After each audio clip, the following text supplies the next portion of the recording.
sophistication. But we've got a very interesting caller coming in, a former Conservative Member of Parliament for Tatton, a seat that has very interesting Conservatives. It was held then by George Osborne and now by the absolutely brilliant Esther McVey, one of the finest members of the House of Commons. But this is Neil Hamilton, who is a leading figure in UKIP, a member of the Welsh Parliament currently. Neil, hello, how are you? Good morning, Jacob. I'm very well, thank you. Good morning. Are you calling from Wiltshire? I am, yes, at the moment, yeah. That's excellent, because Somerset and Wiltshire have a very long-standing association since King Alfred defeated the Danes in 879, so Wiltshire callers are very welcome. Indeed, when we had the first king of all over England, to you. What do you want? And buried locally.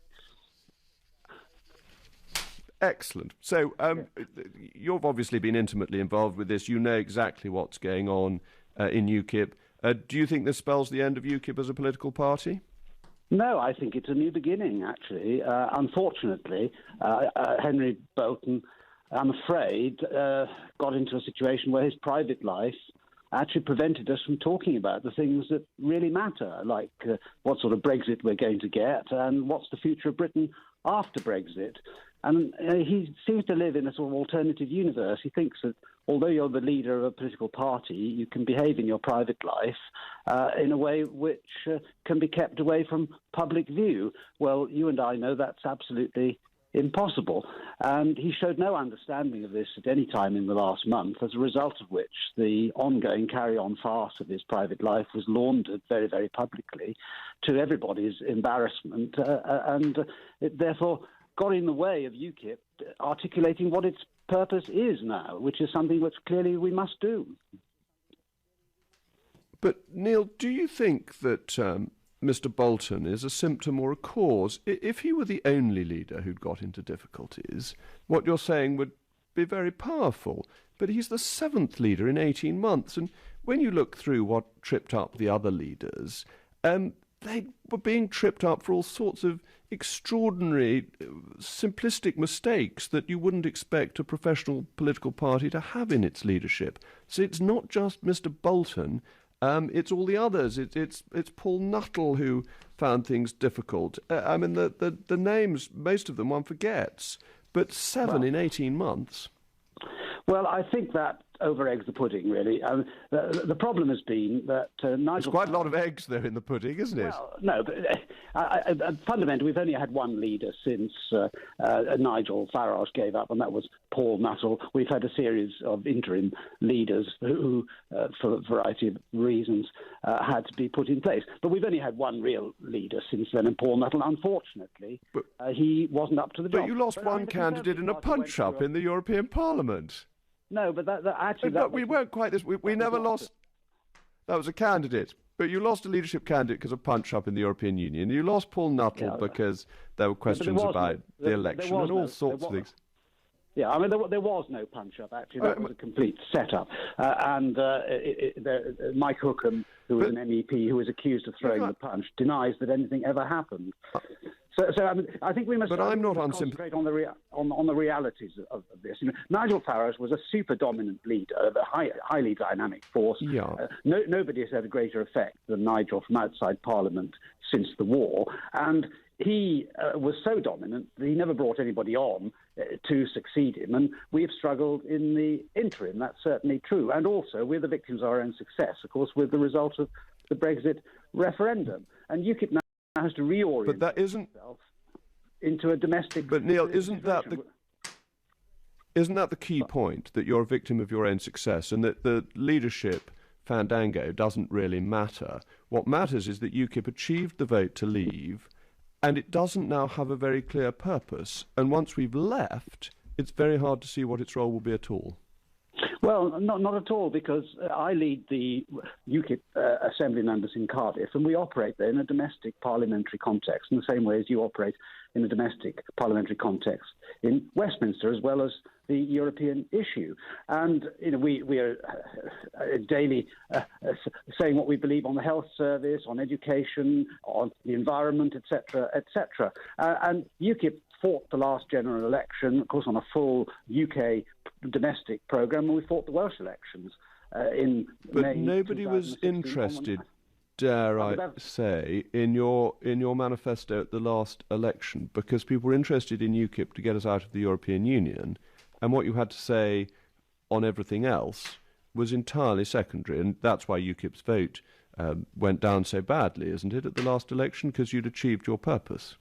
Well, I think that's right. A lot of people thought that we'd achieved our purpose, but we do have a wider purpose.